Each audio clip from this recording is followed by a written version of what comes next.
मुंबई महानगर पालिका की चुनाव का जो दौर है वो चालू हो चुका है और राष्ट्रवादी कांग्रेस पार्टी की तरफ से पहला बिगुल बज चुका है और राष्ट्रवादी कांग्रेस पार्टी ने अपने कैंडिडेट की घोषणा कर दी है। लेकिन अब अगर देखा जाए 2017 में किसकी बनेगी महापौर, कौन होगा नगर सेवक, लेकिन सबसे बड़ी बात यह है कि जनता क्या चाहती है, जनता किसको जिताना चाहती है, ये जनता के ऊपर निर्भर है। अगर बात की जाए चेंबूर कैंप की वार्ड नंबर 154 की, तो लोग यहाँ पे रहते हैं, काफी जनसंख्या वाला ये इलाका है। विजय भोसले जी को यहाँ पे चुना है राष्ट्रवादी कांग्रेस पार्टी ने। आइए हम उनसे बात करते हैं इस वार्ड में किस तरह उनका काम होगा, लोगों के लिए क्या क्या ऐसे बड़े महत्वपूर्ण काम करेंगे। आइए हम उनसे जानकारी लेते हैं। सर, सीए न्यूज चैनल में आपका स्वागत है। धन्यवाद सर, मैं ये जानना चाहूंगा कि आपके पार्टी की तरफ से, राष्ट्रवादी कांग्रेस पार्टी की तरफ से पहला बिगुल बज चुका है 2017 चुनाव का। अगर देखा जाए तो आप यहाँ से इस वार्ड से नगर सेवक का चुनाव पे खड़े होने वाले हैं और आप यहाँ के कैंडिडेट हैं। क्या लगता है इस चेंबूर कैंप में ऐसे कौन कौन से बड़े विकास भरे काम करना चाहिए? जैसा कि अभी आपने पूछा है कि क्या क्या काम करना चाहिए, पहला सबसे बड़ा मुद्दा तो है एमएस बिल्डिंग और बैरक का, आरसी बैरक का।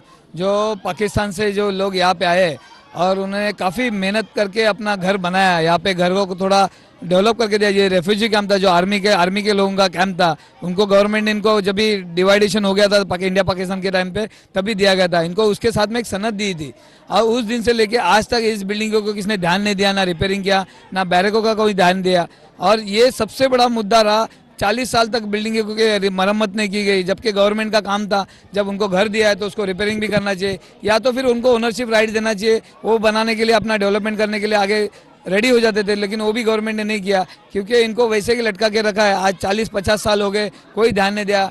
जब अभी जाके कुछ महाराष्ट्र गवर्नमेंट ने इसका डिसीजन लिया है, ये सब एमएस बिल्डिंग और बैरकों को सीधा स्लम में डाल दिया है, जबकि वो बिल्डिंगें ग्राउंड +2 की है, जिसको स्लम में कोई मतलब नहीं होता है। 14 फुट के हाइट के ऊपर स्लम कभी as per the by laws के हिसाब से और महाराष्ट्र स्टेट गवर्नमेंट के हिसाब से 14 फुट के हाइट के ऊपर कोई भी चीज़ को स्लम बोला नहीं जाता है। उसको प्रॉपरली चैनल तरीके से देखने जाएगा तो डेवलपमेंट के हिसाब से देखना चाहिए था, जो गवर्नमेंट ने देखा नहीं है और ये गलत तरीके से इनको इम्प्लीमेंट किया गया है। सर, अगर देखा जाए तो आपकी इस मुहिम की वजह से हजारों लोगों को घर मिल सकता है, लेकिन इस हजारों लोगों को अगर घर मिल सके इसके लिए आप कौन कौन से हथकंडे अपनाएंगे?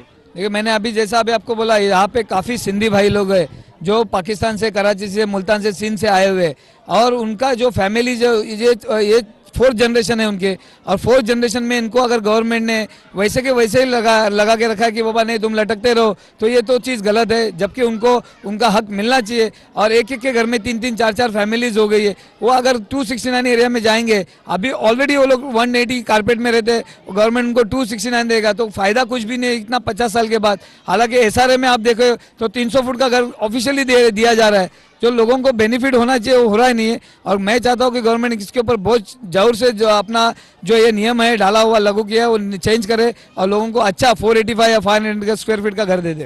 ये बात तो सच है कि चेंबूर कैंप के जो रहवासी हैं, लोग यहाँ पे रहते हैं काफी, लेकिन यहाँ की सबसे बड़ी अगर समस्या है तो लोगों की घर की समस्या है। जिस वक्त इंडिया पाकिस्तान की लड़ाई हुई थी और लोग इस पार से उस पार रखे गए थे, भारत सरकार ने उनको यहाँ चेंबूर कैंप में रहने के लिए घर दिया था। लेकिन आज वो लोग भी सुरक्षित अपने घरों पे नहीं है, उनको कहीं ना कहीं डर है कि कहीं वो अपने घरों से बेघर हो जाएं। आइए विजय भोसले जी से और जानते हैं वार्ड नंबर 154 में ऐसे और कौन से बड़े काम करना चाहेंगे। क्या लगता है आपको इस वार्ड में और इससे बड़ा क्या काम हो सकता है? सबसे बड़ा बात तो हंसने को आ रहा है, बीएमसी का जो यहाँ पे जो काम हुआ है, पिछले 25 से 30 साल से बीएमसी अपना सत्ता में है। महानगर पालिका में बीजेपी और शिवसेना की सरकार है और यहाँ पे हमारे को चांस ही नहीं मिला। ये फर्स्ट टाइम है जो वार्ड ओपन होने से मुझे चांस मिला है। राष्ट्रवादी कांग्रेस पार्टी को चांस मिला है, जो घड़ियाल निशानी लेके हम लोग अभी मार्केट में उतरे।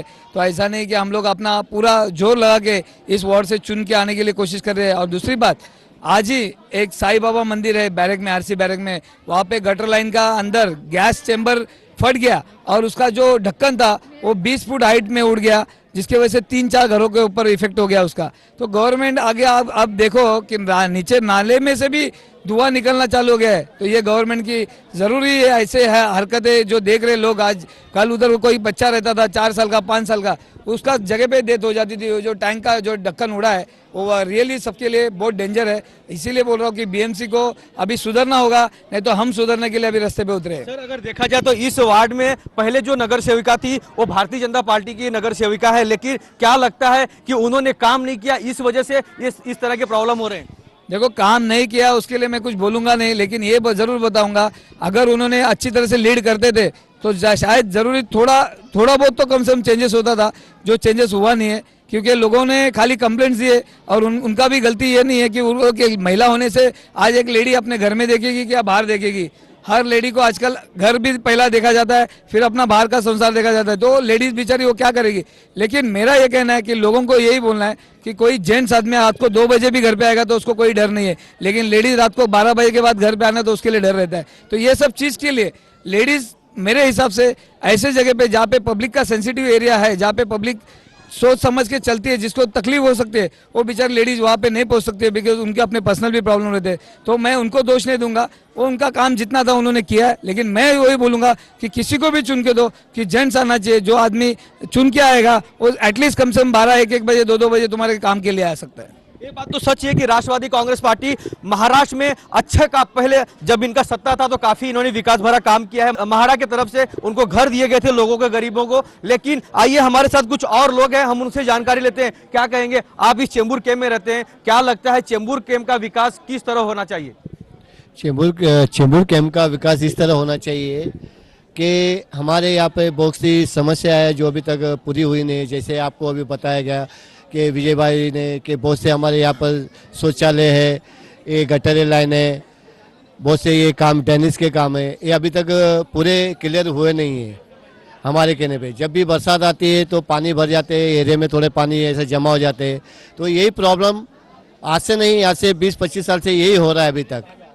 ये बात तो सच है कि चेंबूर कैंप में समस्याओं की भरमार लगी पड़ी है, लेकिन मैं आपको दिखाना चाहता हूं कि किस तरह लोग यहां पे जमा है विजय भोसले जी के पास अपनी समस्या को लेके, जो कि आने वाले दिनों में इनके माध्यम से, इनके पार्टी के माध्यम से जो ये कर सकेंगे, इनकी जो मुसीबत है, जो इनके घर की प्रॉब्लम है, जो इनके गटर की प्रॉब्लम है, उसका निवारण कर सकेंगे। लेकिन अगर राष्ट्रवादी कांग्रेस पार्टी का यहाँ पे अगर नगर सेवक चुना जाता है तो यहाँ के लोगों को काफी सहायता मिल सकती है। कैमरामैन मिथिलेश के साथ राज पांडे, CN न्यूज, मुंबई।